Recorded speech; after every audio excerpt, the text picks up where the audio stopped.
আপনি কি কখনো অফিস বা ক্লাস শেষে ক্লান্ত হয়ে গাড়ি চালিয়ে বা হেঁটে বাড়ি ফিরেছেন আর হঠাৎ খেয়াল হলো রাস্তার কোনো দৃশ্য, ট্রাফিক সিগন্যাল বা জার্নির কথা আপনার স্পষ্ট মনে নেই?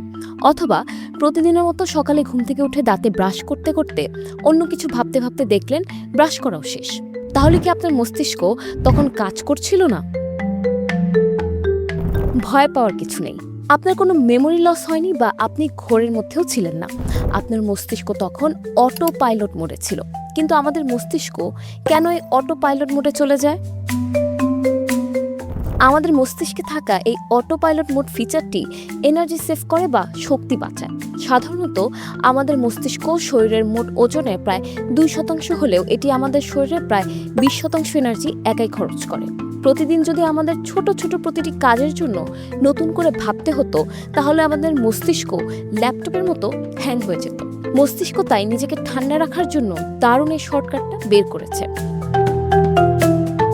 যখন আমরা কোনো কাজ প্রথমবারের মতো শিখি, তখন আমাদের মস্তিষ্কের প্রিফ্রন্টাল কর্টেক্স অংশটি খুব অ্যাক্টিভ থাকে।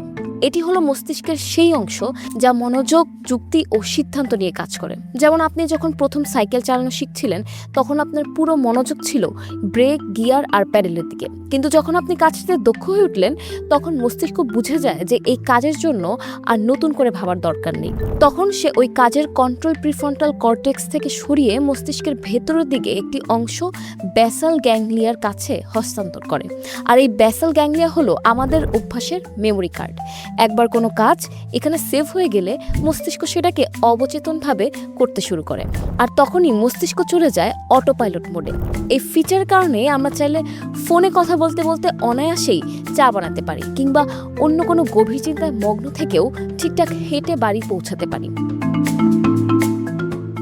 Breaking news! Angela could circle! Auto pilot ফিচারটির কিন্তু একটি নেতিবাচক দিকও আছে। হার্ভার্ড ইউনিভার্সিটির এক গবেষণায় দেখা গেছে, মানুষ তার জেগে থাকা সময়ের প্রায় 47% সময়ই অটো পাইলট মোডে কাটায়। চা খাওয়ার সময় হয়তো চায়ের আসল স্বাদটাই আমরা টের পাই না, কিংবা প্রিয়জনের সাথে হাঁটার সময় মন পড়ে থাকে অফিসের কোনো চিন্তায়। আমরা আক্ষরিক অর্থেই মাইন্ডলেস বা রোবটের মতো হয়ে যাই। এক্ষেত্রে স্নায়ু বিজ্ঞানীরা পরামর্শ দিয়ে থাকেন মাঝে মাঝে মস্তিষ্কের এই অটো পাইলট মোডটাকে ম্যানুয়ালি বন্ধ করতে হবে।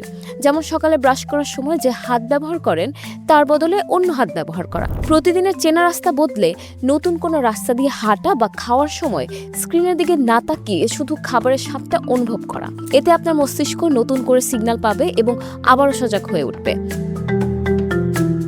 এখন ভেবে দেখুন তো, আজকে সারাদিনে আপনি কতগুলো কাজ এই অটো পাইলট মোডে করেছেন?